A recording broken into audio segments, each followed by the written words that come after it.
तो जय biochemistry channel में आपका हार्दिक स्वागत है।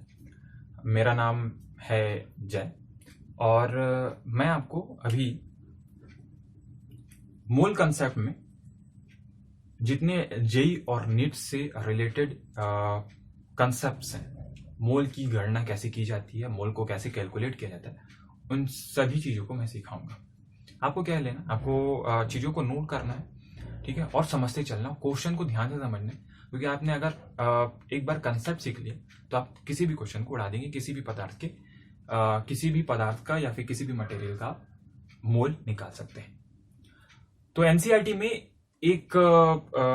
जब आप एनसीईआरटी पढ़ते हैं, मोल कंसेप्ट पढ़ते हैं, तो एनसीईआरटी में एक स्टेटमेंट लिखा है कि किसी भी पदार्थ का जो एक मोल है, किसी भी मटेरियल का जो एक मोल है, वो उस क्वांटिटी के बराबर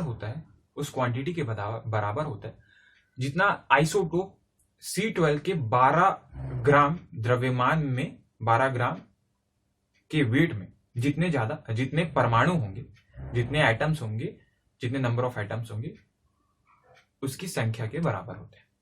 ठीक है ना। तो ये तो परिभाषा हो गया किसका, एनसीईआरटी का। मैं क्या बोला, मैं बोल रहा था कि अगर मैं हिंदी में लिखना चाहूं कि किसी भी एक मोल की परिभाषा लिख रहा हूं, कि मतलब जो एनसीईआरटी में लिखा है कि किसी भी पदार्थ का एक मोल वह मात्रा होती है। क्या होती है? वह मात्रा होती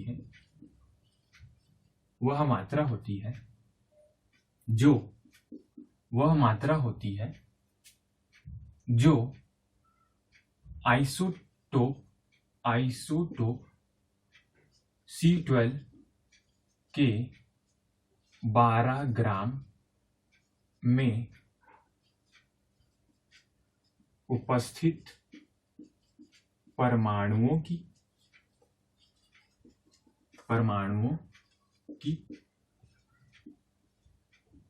संख्या होती है। ठीक है।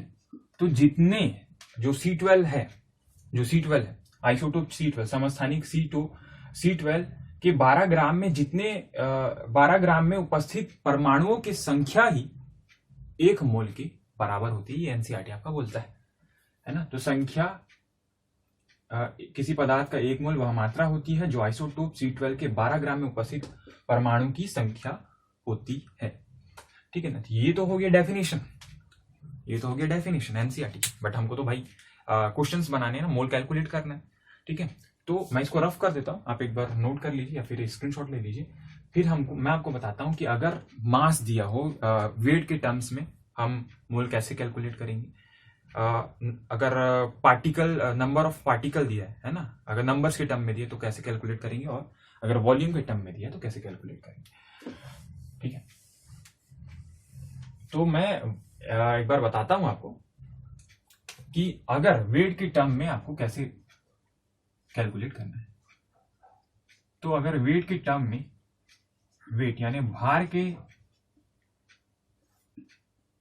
टर्म में, है ना, भार के टर्म में आपको अगर क्या ज्ञात करना है, मोल ज्ञात करना है, तो आप कैसे करेंगे। ठीक है ना। तो मोल क्या होगा, गिवन वेट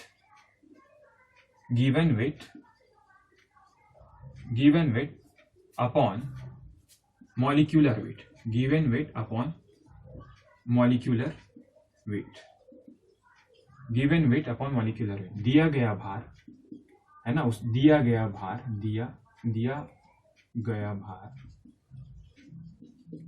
बटे परमाणु भार।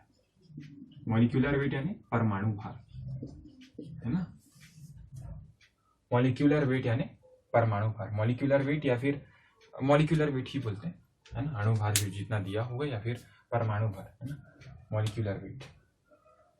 ठीक है। तो गिवन वेट बटे मॉलिक्यूलर वेट यानी परमाणु का जो भार है, अणु भार उसका जितना दिया होगा। अणु भार इतना ज्यादा नहीं होता, परमाणु भार, अणु भार एक ही चीज है। ठीक है। अब देखिए कि अगर ये बोला, अगर मैं आपको एग्जांपल दिखाऊं कि एक मोल है ना, अगर मैं मोल बोल रहा हूं तो दिया गया भार बटे आपको परमाणु भार दे देना है, given weight upon molecular weight. जितना वेट दिया रहेगा उसको उसके मॉलिक्यूलर वेट से आप मल्टीप्लाई कर देंगे। अगर मैं इसका एग्जांपल लूं, अगर मैं क्वेश्चन दे दूं कि 360 ग्राम ग्लूकोज यानी C6H12O6 में परमाणुओं की संख्या ज्ञात करें, है ना, में परमाणु मैं कहाँ चले जा रहा हूं, है ना, में मोलों की संख्या ज्ञात करें, है ना, नंबर ऑफ मोल कैलकुलेट करना है, ज्ञात करें। तो number of 360 gram of glucose में आपको नंबर ऑफ मोल्स यानी मोलों की संख्या आपको ज्ञात करनी है। ठीक है, अब देखो बेटा, आपका भार कितना दिया, 360 ग्राम। तो दिया गया भार मैं लिखा हूं गिवन वेट, जो वेट दिया रहेगा उसको ऊपर रखना है, और उसके मॉलिक्यूलर वेट, ग्लूकोज का मॉलिक्यूलर वेट 180 होता है। अगर कार्बन का निकाले 12 है ना, तो उसको 6 से मल्टीप्लाई कर देंगे, फिर उसके बाद हाइड्रोजन का 1 उसको 12 से मल्टीप्लाई कर देंगे, और ऑक्सीजन का 18 उसको 6 से मल्टीप्लाई कर देंगे, तो आपको 180 ग्राम आता है। ठीक है, तो कैसे हमारा जो पहले तो हमारा जो फॉर्मूला है कि मोल बराबर गिवन वेट यानी दिया गया भार है ना, दिया भार लिख देता हूं बटे अणुभार, दिया भार बटे अणुभार, है ना। अब यहां पास निकाल लेते हैं कि ग्लूकोज का जो मॉलिक्यूलर वेट यानी अणुभार, मॉलिक्यूलर जो वेट है किसका, ग्लूकोज का मॉलिक्यूलर वेट 180 ग्राम है। याद रखना है आपको, डायरेक्ट याद रखो तो ज्यादा सही रहेगा, क्योंकि कॉम्पिटिशन को निकालना नहीं होगा। तो एक मॉलिक्यूलर वेट कितना दिया, 180 ग्राम। ठीक है, मॉलिक्यूलर वेट कितना दिया, 180 ग्राम।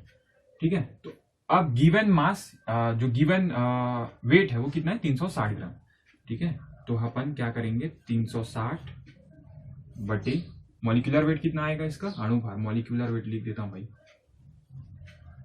मॉलिक्यूलर वेट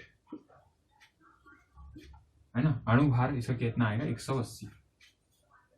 इसका अणुभार कितना आएगा, 180। तो कितना हुआ, 2। आंसर कितना आया, 2। 18 दूनी 36, 0 कर दिया तो 2, तो 2 मोल, मतलब 360 ग्राम 2 मोल्स लिखना ज्यादा चाहिए। तो 360 ग्राम ग्लूकोज में कितने मोल उपस्थित हैं, तो 2 मोल। मोलों की संख्या कितनी हुई, 2 हुई। ठीक है, मोलों की संख्या कितनी हुई बेटा, 2 ही।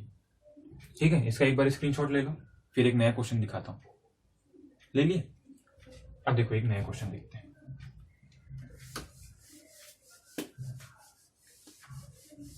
एक नया क्वेश्चन देखते हैं। ठीक है ना, आपको क्या करना है, गिवन वेट बटे मॉलिक्यूलर वेट। ठीक है, दिया गया भार बटे अणुभार। ठीक है, अगर मैं क्वेश्चन बोलूं, एक और क्वेश्चन कि 34 ग्राम अमोनिया, यानी अमोनिया, इसको NH3 को क्या बोलेंगे, अमोनिया बोलेंगे बेटा। 34 ग्राम अमोनिया में मोलों की संख्या ज्ञात करना है, मोलों की संख्या ज्ञात करें। मोलों की संख्या ज्ञात करना है 34 ग्राम अमोनिया में। ठीक है, हमको पता है सिंपल सी बात कि mole is equals to given weight यानी दिया गया भार, गिवन वेट बटे मॉलिक्यूलर वेट, गिवन वेट बटे मॉलिक्यूलर वेट, है ना, दिया गया भार बटे अणुभार। ठीक है, अब आपको अमोनिया में अगर आप मॉलिक्यूलर वेट निकालते हैं अमोनिया का, तो अमोनिया का जो मॉलिक्यूलर वेट है नाइट्रोजन का 14 हो गया, और हाइड्रोजन का 1 होता है, लेकिन 3 हाइड्रोजन है तो 3 हो गया, तो 14 3 17। तो मॉलिक्यूलर वेट कितना हो गया, 17 ग्राम, है ना। ये क्या हो गया, ये मॉलिक्यूलर वेट लिख देता हूं यहाँ पर, है ना। मॉलिक्यूलर वेट निकल गया किसका, अमोनिया का मॉलिक्यूलर वेट निकल गया, यानी अणुभार निकल गया आपका 17 ग्राम। ठीक है, अब देखो गिवन वेट कितना है बेटा, दिया गया भार कितना है, 34 ग्राम। तो 34 ग्राम निकाल देते हैं, मोल बराबर दिया गया भार कितना है, 34 ग्राम। 34 ग्राम बटे 17, तो कितना हुआ आंसर?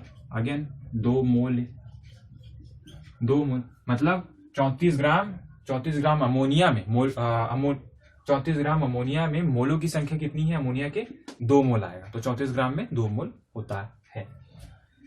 ठीक है, एक और क्वेश्चन कर लेते हैं, एक बार नोट कर लीजिए, है ना? हो गया? एक और क्वेश्चन कर लेते हैं। अगर मैं बोलूं 3.42 ग्राम 3.42 ग्राम सुक्रोज में मोलों की संख्या ज्ञात करें, नंबर ऑफ मोल कैलकुलेट कीजिए, बोल रहा है आपको सुक्रोज में, है ना? तो calculate the number of moles, English में भी लिख देता हूं, calculate the number of moles in 3.42 gram of sucrose. ठीक है, 3.42 ग्राम ऑफ सुक्रोज, तो calculate the number of moles 3.42 gram of sucrose. ठीक है, क्वेश्चन मार्क। अब देखो हमारा वही फॉर्मूला गिवन वेट बटे मॉलिक्यूलर वेट। ठीक है, अब आप सुक्रोज का, आपको सबसे पहले मॉलिक्यूलर फॉर्मूला निकालने से पहले आपको सुक्रोज का फॉर्मूला भी पता होना चाहिए। तो सुक्रोज का फॉर्मूला होता है C12H22O11, C12H22O11, और इसका जो मॉलिक्यूलर वेट आता है वो आता है 342 ग्राम, 342 ग्राम्स आता है इसका मॉलिक्यूलर वेट। तो इसका मॉलिक्यूलर वेट कितना हो गया बेटा? मॉलिक्यूलर वेट हो गया, आप याद रखेंगे, आपको कंपटीशन में कैलकुलेट नहीं करना है, तो मॉलिक्यूलर वेट सुक्रोज का 342 ग्राम होता है। ठीक है, अब क्या, वही मोल का डायरेक्ट फॉर्मूला, गिवन वेट कितना है? 3.42 ग्राम, 3.42 ग्राम बटे 342, है ना? अब देखो यहां पर पॉइंट लगा है, ठीक है, तो आप अपने हिसाब से कैलकुलेट कीजिए, अगर मैं इसको अगर बाहर निकाल दूं तो नीचे, अगर दो संख्या को मैं दशमलव से बाहर निकालूं तो 342 इंटू 10 टू द पावर -2 कर देते हैं, है ना? 10 टू द पावर -2, अगर 2 संख्या निकाला तो 10 टू द पावर -2, 3 संख्या निकाला तो 10 टू द पावर -3, 4 संख्या निकाला तो माइनस में, लेकिन दशमलव से, अगर दशमलव से संख्या को बाहर निकालते हैं तो 10 टू द पावर में माइनस लगाते हैं, दशमलव के अंदर लगाते हैं तो 10 टू दी पावर माइनस कम होगा, है ना, और धनात्मक में जाता है। ठीक है, नीचे आ गया 342, ये कितना आ गया? 1, सो ये हो गया 1 इंटू 10 टू दी पावर -2। इसको और कैसे लिख सकते हैं बेटा? 0.01, अगर इसको आप ऐसे लिखें तो 0.01, ठीक है ना? तो 0.01 मोल्स होंगे किसमें? आपके 3.42 ग्राम सुक्रोज में। तो 3.42 ग्राम सुक्रोज में आपका 0.01 मोल्स उपस्थित होंगे। ठीक है, अब ये तो हो गया बेटा भार के टर्म में, ये हो गया वेट की टर्म में आपका नंबर ऑफ मोल्स को कैलकुलेट करने का फॉर्मूला। अब मैं आपको पार्टिकल, नंबर ऑफ पार्टिकल्स के टर्म में आपको मैं मोल को कैलकुलेट करने का तरीका सिखाऊंगा। आपको क्या करना है, जितने भी कंपाउंड्स होते हैं जो आपके एग्जाम में आते हैं, है ना, अमोनिया हो गया, सुक्रोज हो गया, ग्लूकोज हो गया, इन सब का मॉलिक्यूलर वेट बेटा याद करके रख लो, तो वो ज्यादा आपको बेनिफिशियल होगा, ज्यादा आपको बेनिफिट देगा। ठीक है, तो करते हैं नंबर ऑफ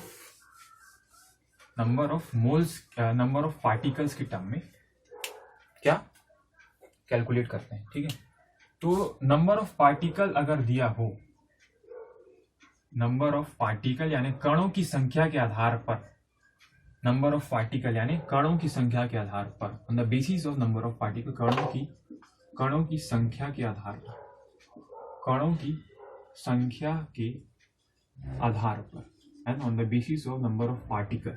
ठीक है, तो कणों की संख्या के आधार पर अगर आपको क्या बोला, आपको मोल कैलकुलेट करने बोला, ठीक है, आपको मोल कैलकुलेट करने बोला तो आप कौन सा फॉर्मूला लगाएंगे?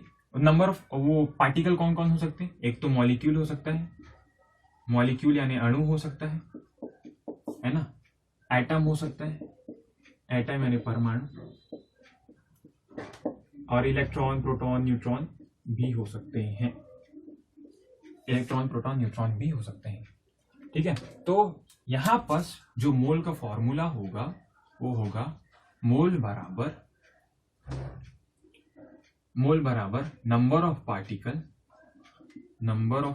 गिवन नंबर ऑफ पार्टिकल यानी दिए गए कणों की संख्या गिवन नंबर ऑफ पार्टिकल बटे एवोगैड्रोस नंबर है ना, एवोगैड्रोस नंबर है ना, एवोगैड्रोस नंबर मतलब दिए गए कणों की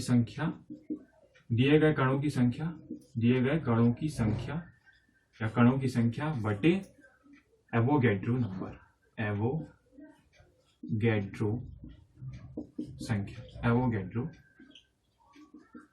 संख्या है ना, एवोगैड्रोस नंबर।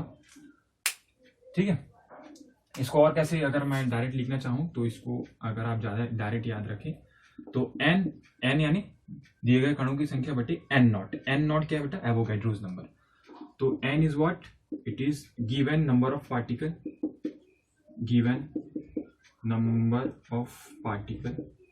दिए गए कणों की संख्या गिवन नंबर ऑफ पार्टिकल यानी दिए गए कणों की संख्या, और जो n नॉट है बेटा ये एवोगैड्रोस नंबर है, एवोगैड्रोस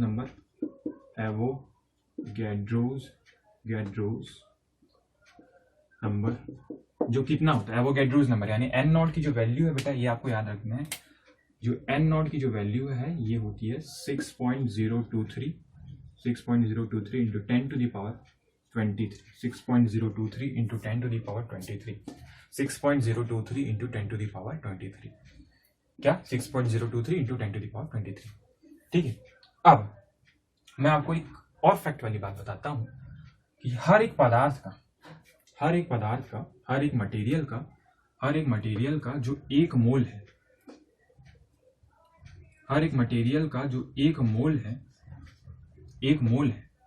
ठीक है, वो एवोगैड्रोस नंबर के बराबर होता है।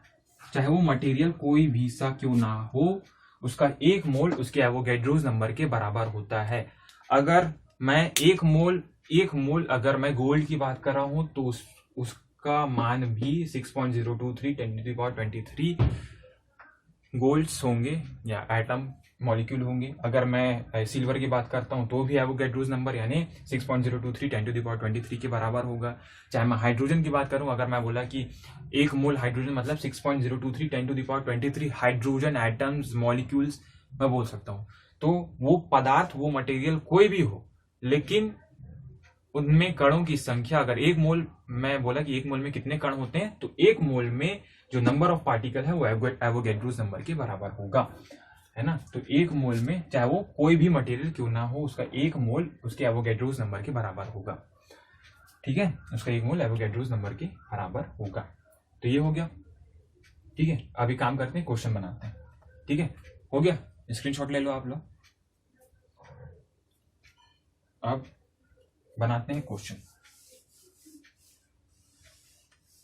ठीक है, अगर मैं क्वेश्चन दिया, मैं आपको क्वेश्चन दे देता हूं कि मैं बोला 3 into 10 to the power 23 carbon atoms में नंबर ऑफ मोल्स यानी मोलों की संख्या, मोलों की संख्या ज्ञात करें, नंबर ऑफ मोल्स ज्ञात करें। तो चैनल तो इंग्लिश वाला है ना, हिंदी प्लस इंग्लिश, तो ऐसी 3 इंटू 10⁻23 कार्बन आइटम्स में नंबर ऑफ मोल्स ज्ञात करें। देखो किसके टर्म्स में दिए, क्या दिए, एटम्स, नंबर ऑफ पार्टिकल्स के टर्म में दिए, है ना। तो आपको कौन सा फॉर्मूला लगाएंगे, वही जो अभी हमने लिखा कि मोल बराबर गिवन पार्टिकल में एटम, मॉलिक्यूल और इलेक्ट्रॉन, प्रोटॉन, न्यूट्रॉन हो सकते हैं, और एवोगैड्रोस नंबर। तो देखो बेटा कितना दिया है, कितना दिया, 3 into 10 to the power 23, 3 into 10 to the power 23, ठीक है। और आप क्या करना, जो एवोगैड्रोस नंबर उसको 6.023 होता है ना, क्या होता है 6.023 होता है इंटू 10 टू द पावर 23। तो आप क्या करना, इसको ना कंपटीशन के लिए आप अप्रॉक्स में 6 मान के चलना, 6 मान के चलोगे तो 3 इंटू 10 टू द पावर 23 बटे, अगर मैं अप्रॉक्स में इसको 6 मान के चला, 6 इंटू 10 टू द पावर 23, तो आपका जो आंसर आएगा 23 से 23 कट गया और ये आ जाएगा 0.5, 3 1 और 3 2 6, तो 0.5 मोल आएगा, 0.5 मोल आएगा, ठीक है। तो 0.5 मोल क्या आ गया, 3 into 10 to the power 23 carbon atom में नंबर ऑफ मोल्स 0.5 मोल्स होंगे, ठीक। तो ये हो गया। अगर मैं ये बोलूं, मैं बोल दूं कि 18 इंटू 10 टू द पावर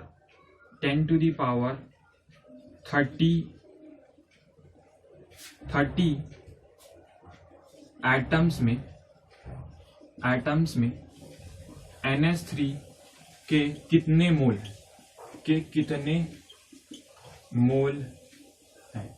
मैं बोला 18 into 10 to the power 30 atoms में NH3 के कितने मोल है, तो क्या गिवन नंबर कितना है, given atom number 18 into 10 to the power 23। अब एवोगैड्रोस नंबर को अप्रॉक्स में 6 इंटू 10 टू द पावर 23 लेके चलेंगे, ये 30 दिया है ना, सॉरी ये 30 दिया है, ठीक है। तो ये 6 1 6 6 3 18 है ना, तो ये हो जाएगा 3, और अगर 30 और ऊपर जाके माइनस में -23, यानी आ जाएगा 3 into 10 to the power 7, 3 into 10 to the power 7 moles, 3 into 10 to the power 7 moles उपस्थित होंगे।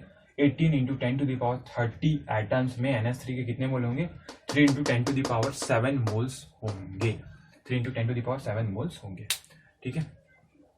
मिलते हैं। तो चलो अब दूसरा क्वेश्चन देखते हैं। दूसरा क्वेश्चन में अगर मैं ये बोल दिया, अब मैं क्वेश्चन लिखा हूँ, क्वेश्चन ये है कि अगर मैं बोलूँ कि 4 into 10 to the power 21 HCl, 4 into 10 to the power 21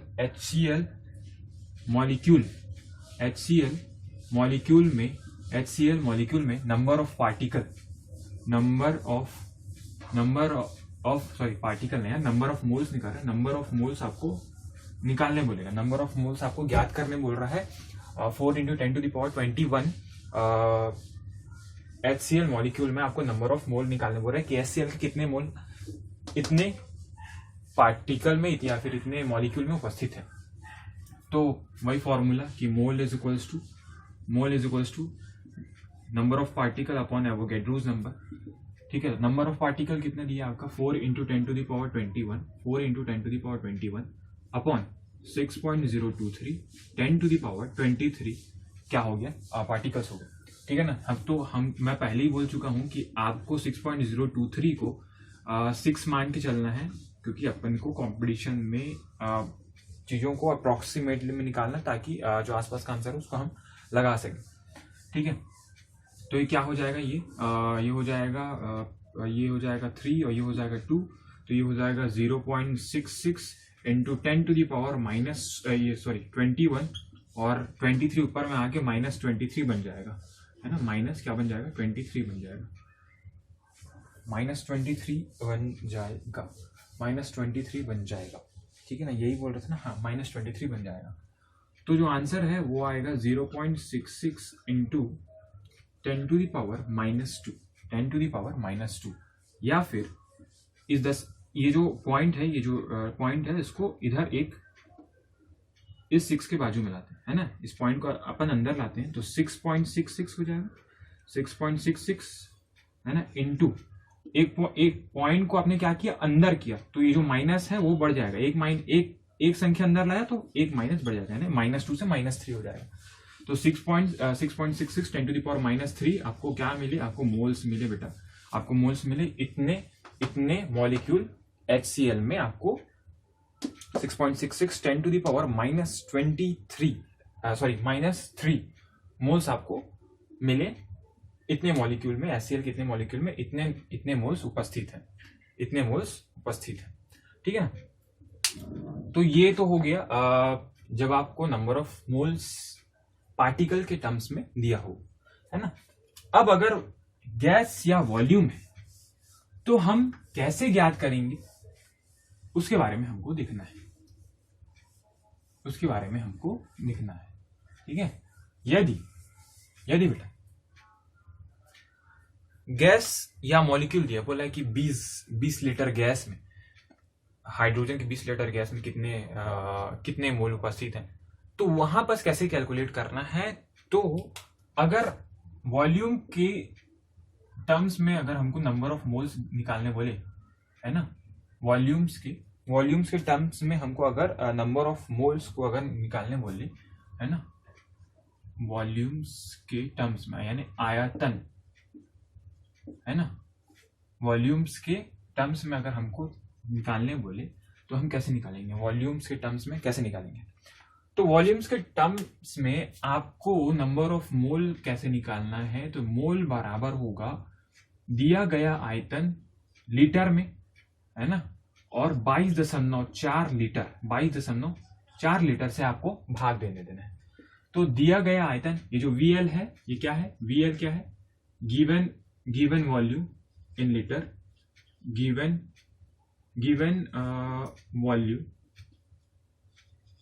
volume in litre, यानी दिया गया आयतन,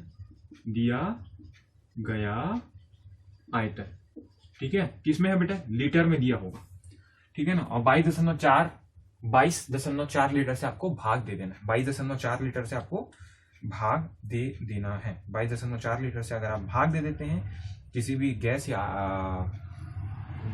लिक्विड के लिए, तब आपको क्या मिल जाएगा, आपको मोल्स मिल जाएगा जब आयतन के संदर्भ में वो बात करता है। तो कैसे, अब मैं मान के चलो, मैं एग्जांपल ले रहा हूं कि 22.4 लीटर हाइड्रोजन गैस में कितने मोल उपस्थित हैं, कितने मोल उपस्थित हैं, हाउ मैनी मोल्स आर, या फिर calculate the number of mole, calculate the number of mole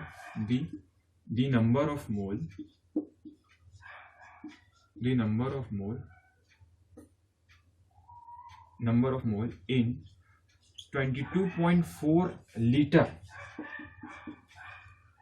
ये लीटर है बेटा, लीटर H2 गैस, ठीक है। तो वही दिया गया आयतन बटे 22.4 से भाग देना है। अब देखो यहां पर दिया गया आयतन ही 22.4 है, ठीक है। तो मोल का फॉर्मूला क्या होता है बेटा, मोल का फॉर्मूला होता है 22.4 बटे VL इन लीटर बटे 22.4, ठीक है। तो दिया गया आयतन कितना है, 22.4 ही है, 22.4 बटे 22.4 नीचे भी होता है, तो कितना आ गया, 1 मोल। मतलब किसी भी गैस का 22.4 लीटर, मैं क्या बोला, किसी भी गैस का 22.4 लीटर उस गैस के, चाहे वो गैस कोई भी हो, 1 मोल के बराबर होता है। किसी भी गैस या फिर द्रव का 22.4 लीटर उस गैस या द्रव के 1 मोल के बराबर होता है। यानी अगर मैं बोलता हूं कि 22.4 लीटर किसके बराबर है बेटा, 1 मोल के बराबर है। किसी भी गैस के लिए या किसी भी द्रव के लिए 1 मोल के बराबर होता है। 22.4 लीटर 1 मोल के बराबर होता है। या तो 22, अगर मैं बोला कि 22.4 लीटर H2 गैस बोला तो 1 मोल की बात कर रहा है, 1 मोल H2 गैस की बात कर रहा है ना, 1 मोल H2 गैस की ही ये बात कर रहा है। ठीक है, तो ये तो हो गया। लेकिन अगर इसी को ml के फॉर्म में लिखना चाहें तो कैसे लिखेंगे, है ना। इसको एक बार स्क्रीनशॉट लो, एक बार हो गया। अब देखो, अगर इसी को अगर मैं ml के फॉर्म में लिखना चाहूं तो कैसे लिखेंगे, तो ml के फॉर्म में ये हो जाएगा v in ml into 22,400 ml, 22,400 ml। अगर ml के टर्म्स यानी मिलीलीटर के टर्म्स में अगर दिया हो तो आप इसे यूज करेंगे, v in ml upon 22,400 ml v, ठीक है। तो ये हो गया। एक और क्वेश्चन कर लेते हैं। अगर मैं यहां पास दे दूं, क्या दे दूं कि यहाँ पास कुछ दूसरा चीज दे देते हैं। यहाँ पास क्या दें, एक आध क्वेश्चन है कि अपने पास, अपन दे देते हैं। चलो 11.2 litre CO2 gas, 11.2 litre CO2 gas, है ना। 22.4 इन 11.2 CO2, 11.2 litre of CO2 gas.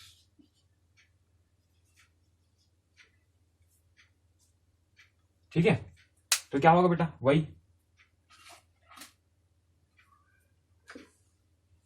पूरा को मिटाने से कोई मतलब नहीं, है ना। गिवन वॉल्यूम कितना दिया है, 11.2 लीटर CO2 गैस में आपको कितने मोल उपस्थित होंगे। तो गिवन वॉल्यूम कितना हो गया, दिया गया जो आयतन है वो है 11.2 और 22.2 से इसको भाग दे देंगे, 22.4 से इसको भाग दे देंगे, तो ये आंसर आएगा 0.5 मोल, 0.5 मोल्स। मतलब 11.2 लीटर CO2 गैस में इसके 0.5 मोल उपस्थित हैं। तो 11.2 लीटर में CO2 गैस के कितने मोल उपस्थित हैं, 0.5 मोल उपस्थित हैं। ठीक है, तो ये तो हो गया बेटा आपका बात हो गया गैस के वेट के टर्म्स में हो गया, नंबर ऑफ पार्टिकल्स के टर्म्स में हो गया, और वॉल्यूम के टर्म्स में बातें कर ली। ठीक है, अब आप क्वेश्चन बना सकते हैं, है ना। आपको सिर्फ फॉर्मूला याद रखना, कुछ याद नहीं रखना है। ठीक है, अब मैं आपको एक इंपॉर्टेंट रिलेशन बताता हूं कि मैं बोलना क्या चाह रहा हूं।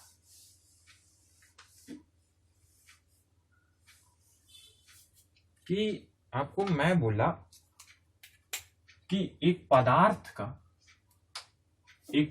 का जो एक मोल है, एक पदार्थ का जो एक मोल है वो बराबर हो सकता है उसके परमाणु द्रव्यमान की, यानी एटॉमिक मास के बराबर हो सकता है। उसके एटॉमिक मास के यानी परमाणु द्रव्यमान के बराबर हो सकता है, परमाणु द्रव्यमान के बराबर हो सकता है। उसका एक मोल परमाणु द्रव्यमान के बराबर हो सकता है। जैसे हाइड्रोजन का अगर मैं एक मोल बोलूं तो 1 ग्राम की बात कर रहा हूं, सिर्फ हाइड्रोजन गैस बोला मतलब 2 ग्राम की बात किया। मैं मान के चलो कि अगर मैं बात किया कि अगर ऑक्सीजन की बात किया, ऑक्सीजन गैस की बात किया, ऑक्सीजन गैस बोल दिया मतलब O2 मॉलिक्यूल बोल दिया, O2 अणु बोल दिया, मतलब मैं क्या बोल दिया, मॉलिक्यूल की बात कर दिया, तो उसका ऑक्सीजन का यानी ऑक्सीजन गैस का एक मोल 32 ग्राम के बराबर होगा, जो उसका मॉलिक्यूलर वेट है। ठीक है ना, या फिर वो बराबर हो सकता है उसके मॉलिक्यूलर वेट के, है ना, मॉलिक्यूलर, इसको नीचे लिखेंगे थोड़ा सा ज्यादा अच्छा रहेगा, है ना, इसको ना बीच में लिखते हैं तो ज्यादा अच्छा रहेगा। जो एक मोल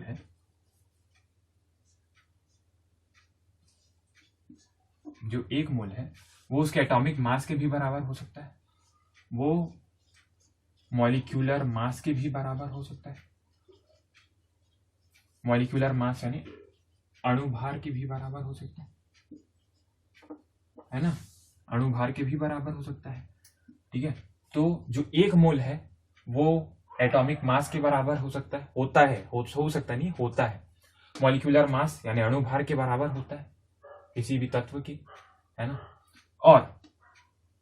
और क्या, अगर मैं बात करूं कणों की संख्या के आधार पर तो वो 6.023 10 to the power 23 number of particle के भी बराबर होता है। यानी एक मोल की मैं बात कर रहा हूं मतलब 6.023 इंटू 10⁻23 नंबर ऑफ पार्टिकल, यानी कणों की संख्या की मैं बात कर रहा हूं। वो कण क्या क्या हो सकते हैं, तो वो कण हो सकता है एटम हो सकता है आपका, वो कण एटम हो सकता है, वो कण मॉलिक्यूल हो सकता है, वो कण क्या हो सकता है मॉलिक्यूल हो सकता है, वो कण इलेक्ट्रॉन हो सकता है, वो प्रोटॉन हो सकता है, और वो न्यूट्रॉन हो सकता है। ठीक है, वो न्यूट्रॉन हो सकता है। और क्या हो सकता है, वो 22.4 लीटर के बराबर होता है। 22.4 लीटर गैस के बराबर हो सकता है। एक मोल की मैं बात कर रहा हूं तो ये जो बराबर होगा एक मोल, वो 22.4 लीटर गैस के बराबर होता है। या फिर ml के टर्म्स में अगर लिखें तो ये होता है 22,400 ml के बराबर होता है। अगर मैं बोला कि हाइड्रोजन 22.4 लीटर हाइड्रोजन गैस, मतलब मैं एक मोल हाइड्रोजन गैस की बात कर रहा हूं। अगर मैं बोला 22.4 लीटर O2 गैस बोला तो मैं एक मोल ऑक्सीजन गैस की बात कर रहा हूं।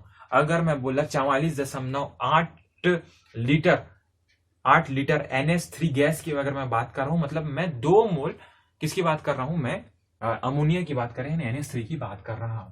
तो एक जो मोल है ना, जो एक मोल है बेटा, जो एक मोल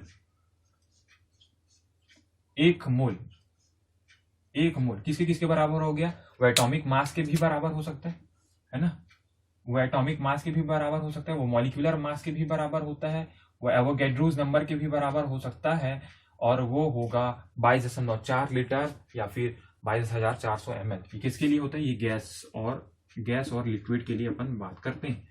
गैस और लिक्विड के लिए हम इस टर्म्स का बात करते हैं। अगर मैं एटॉमिक मास की मैं बात करूं, है ना, एटॉमिक मास को अगर लेके चलें तो कैसे होता है ये पहले एक बार, क्योंकि जब तक अगर देखेंगे नहीं ना तब तक समझ में नहीं आता हमारे को, दिक्कत ये है। तो अगर मैं परमाणु भार की मैं बात करूं, अगर मैं एक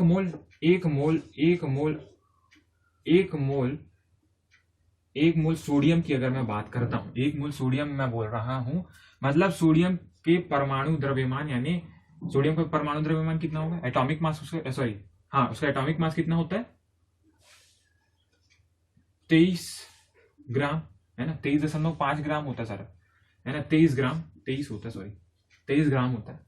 ठीक है ना, तो इसका परमाणु क्रमांक है वो है 11, है ना, 11 और ठीक है 23। ठीक है, अगर मैं एक मोल सोडियम एटम की मैं बात कर रहा हूँ, एक मोल सोडियम एटम की मैं बात कर रहा हूँ तो उसके एटॉमिक मास के बराबर होगा, यानी 23 ग्राम। अगर मैं बोला कि 23 ग्राम सोडियम बोला तो मतलब मैं एक मोल सोडियम की मैं बात कर रहा हूँ बेटा, एक मोल सोडियम की मैं बात कर रहा हूँ। अगर मैं बोला कि एक मोल में अगर मैं बात करता हूँ, एक मोल अगर मैं ले लेता हूँ, क्या ले अपन, अगर मैं कैल्शियम ले रहा हूँ, एक मोल कैल्शियम ले रहा हूँ तो कैल्शियम का जो एटॉमिक मास है वो है 40 ग्राम, है ना। या फिर अगर मैं 40 ग्राम कैल्शियम की बात कर रहा हूं, मैं मतलब एक मोल की बात कर रहा हूं, किसकी बात कर रहा हूं, एक मोल की बात कर रहा हूं। ठीक है, तो ये दो चीजें हो गई। ठीक है, अब एक मॉलिक्यूलर चीज में देखते हैं। अगर मॉलिक्यूलर मास के टर्म्स में अगर मैं बताऊं तो क्या बोलना चाह रहा हूं कि अगर मैं बोला कि एक मोल NH3 बोला, एक मोल अमोनिया का बोला, मतलब मैं 17 ग्राम अमोनिया की बात कर रहा हूं, है ना। उसका मॉलिक्यूलर वेट बेटा, उसका मॉलिक्यूलर वेट, एक मोल अमोनिया मतलब इसका मैं बोला ना, एक मोल मॉलिक्यूलर वेट की भी बराबर हो सकता है, मॉलिक्यूलर मास के भी बराबर हो सकता है। तो एक मोल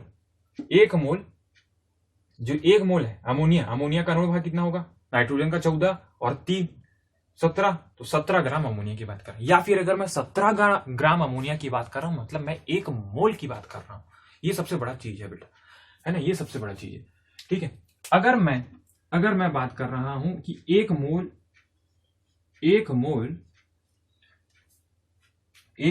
कोई एक मॉलिक्यूल ले लो, अगर मैं बात कर रहा हूं एक मोल O2 की मैं बात कर रहा हूं, O2 क्या हो गया, मॉलिक्यूल हो गया, तो मैं बात कर रहा हूं 32 ग्राम O2 की, है ना। एक मोल अगर ऑक्सीजन बोल रहा हूं तो मैं बात कर रहा हूं 32 ग्राम O2 की। ठीक है, तो एटॉमिक मास के भी बराबर हो सकता है और मॉलिक्यूलर मास के भी बराबर हो सकता है। एटॉमिक मास के भी बराबर हो सकता है और मॉलिक्यूलर मास के भी बराबर हो सकता है। ठीक है, तो ये तो हो गई किसके टर्म्स में मैं बात कर रही हूँ, सॉरी, एटॉमिक मास और मॉलिक्यूलर मास। ठीक है, अगर मैं बोला कि एक एक मोल H2 बोला, मतलब मैं बात कर रहा हूं 6.023 10⁻23 H2 क्या मॉलिक्यूल की। H2 मॉलिक्यूल यानी अणु, मैं बोला ना ये अणु, ये एटम यानी परमाणु भी हो सकते हैं, मॉलिक्यूल यानी अणु भी हो सकते हैं, इलेक्ट्रॉन प्रोटॉन न्यूट्रॉन भी हो सकते हैं। अगर मैं बोल दिया एक मोल इलेक्ट्रॉन बोल दिया, मान के चलो एक मोल अगर मैं इलेक्ट्रॉन बोलता हूं, मतलब मैं बात कर रहा हूं 6.023 10⁻23 इलेक्ट्रॉन्स की मैं बात कर रहा हूं। एक मोल इलेक्ट्रॉन बोल दिया मतलब 6.023 10⁻23 इलेक्ट्रॉन्स की मैं बात कर रहा हूं बेटा।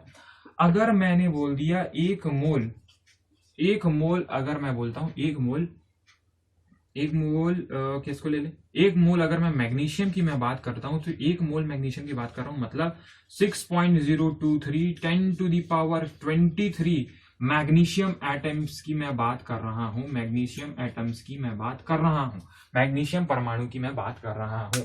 तो एक मोल जो है वो 6.023 10⁻23 के बराबर होता है, ठीक है। या फिर 6.023 N2 गैस बोला, मतलब एक मोल नाइट्रोजन की मैं बात किया, यानी N2 गैस की मैं बात किया। 6.023 10⁻23 ऑक्सीजन गैस बोला, मतलब मैं बात कर रहा हूं एक मोल ऑक्सीजन गैस की। तो ये चीजें हैं बेटा, अगर आपको बात करा नंबर ऑफ पार्टिकल्स के टर्म्स में, नंबर ऑफ पार्टिकल्स के टर्म्स में अगर वो बात करता है तो, ठीक है। दूसरी बड़ी बात वॉल्यूम के टर्म्स में, अगर मैं बोला एक मोल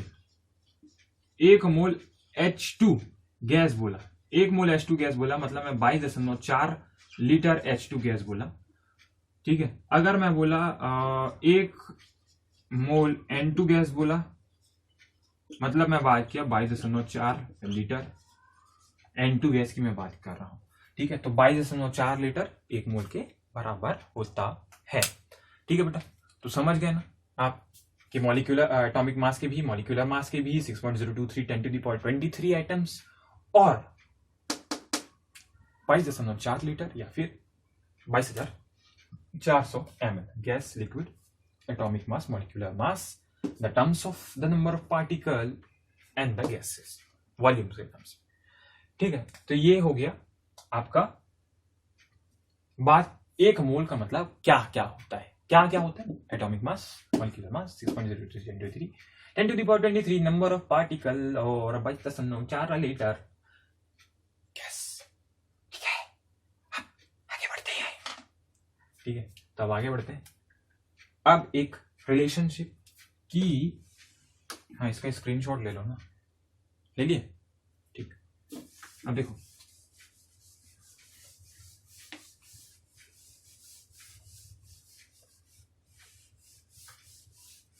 हम मोल्स की जो गणना है, हम जो नंबर ऑफ मोल्स का जो कैलकुलेशन है, मोल्स का कैलकुलेशन के लिए हमारे पास 3 फॉर्मूला आ गया, और 3 फॉर्मूला कब किस कंडीशन में आता है ये भी मैं आपको बता दिया। अगर वेट की कंडीशन में हो तो W यानी गिवन मास और atomic molecular mass, given mass बटे मॉलिक्यूलर मास या एटॉमिक मास, है ना। मॉलिक्यूलर मास हो सकता है या फिर एटॉमिक मास हो सकता है, और ये दिया गया भार होगा, ठीक है। दूसरा दिए गए कणों की संख्या यानी N बटे N0 एवोगैड्रोस नंबर, या फिर वॉल्यूम के टर्म्स में मैं बात करूं तो दिया गया वॉल्यूम बटे 22.4 लीटर, 22.4 लीटर, है ना। तो ये सब मोल ही तो निकाल रहे हैं, मतलब ये सब आपस में बराबर है, मतलब ये सब क्या है, आपस में बराबर है। क्या है, ये सब आपस में बराबर है, ये सब आपस में बराबर है, ठीक है। अब इससे रिलेटेड क्वेश्चन मैं आपको नेक्स्ट वीडियो में दिखाऊंगा। तब तक आपको अभी जितना पढ़ा है उसमें आप परफेक्शन लाइए, है ना। क्वेश्चन को बनाइए, नंबर ऑफ मोल्स कैलकुलेट करने की कोशिश कीजिए, कितने में इतना, इतना में इतना, आपको जहां से जैसा क्वेश्चन मिलता है बनाइए नंबर ऑफ मोल्स के टर्म्स में, ठीक है।